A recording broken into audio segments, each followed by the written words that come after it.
Deep in the southwest are the scant remains of a ghost town that had its share of excitement, opportunity, and even a car dealership.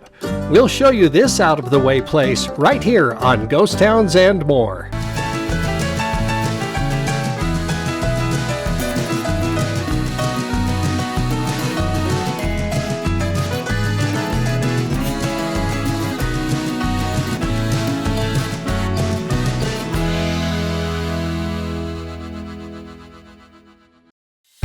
Down in the southeast corner of Arizona, not far from the Mexican border, lies the few remnants of a ghost town that is situated on what many refer to as the Ghost Town Trail.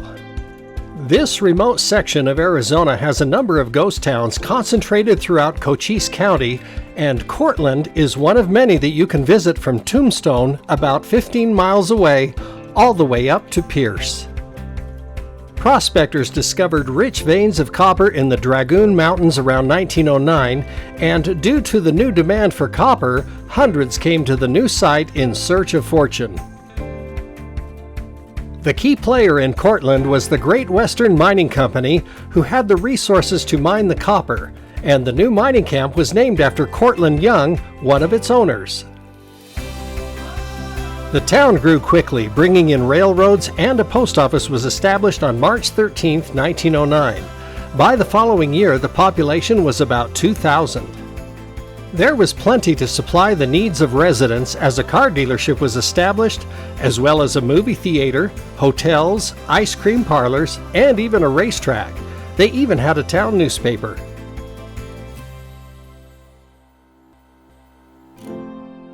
You would think that in an area as remote as this, that life would be pretty boring. But there were always events either in town or in the area that gave people something to talk about. John Henry Bright became the sheriff of the new town, and he had enough excitement to keep himself busy. The town had its trouble, so he made use of an abandoned mining tunnel as the town jail. It was sealed off with a large wooden door. In June of 1909, a not-so-bright prisoner decided to make his escape by setting the door on fire using his mattress as kindling.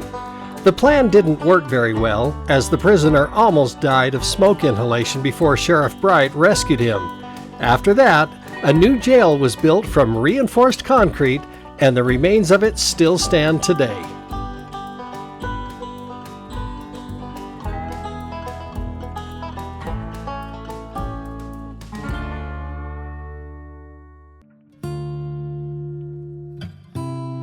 Another hair-raising event for the sheriff was when a shooting occurred between two lovers.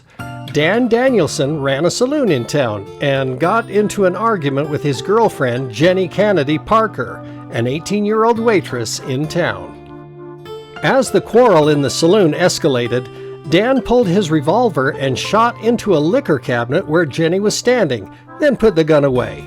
Minutes later, Jenny retrieved Dan's revolver and fatally shot her boyfriend in the back.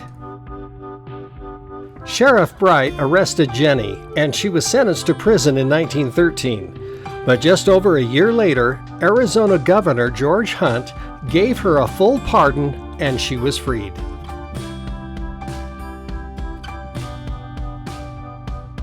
Sheriff Bright had his own share of shootouts with outlaws, but served only until 1916, when his position was eliminated.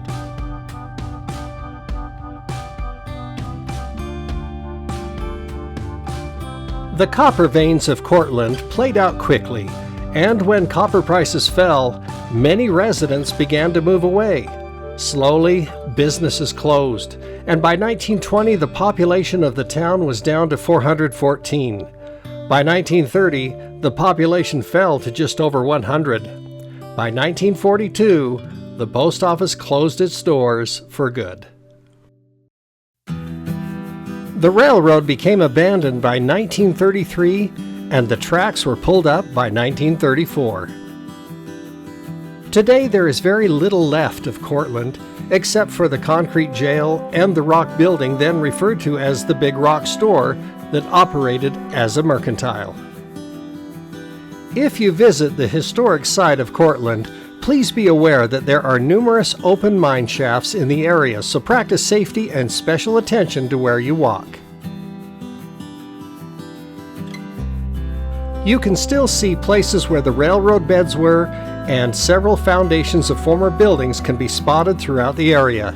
This is a quiet place of solitude and is worth stopping by as you visit the other ghost towns of Tombstone, Gleason, and Pierce in this vast historic region.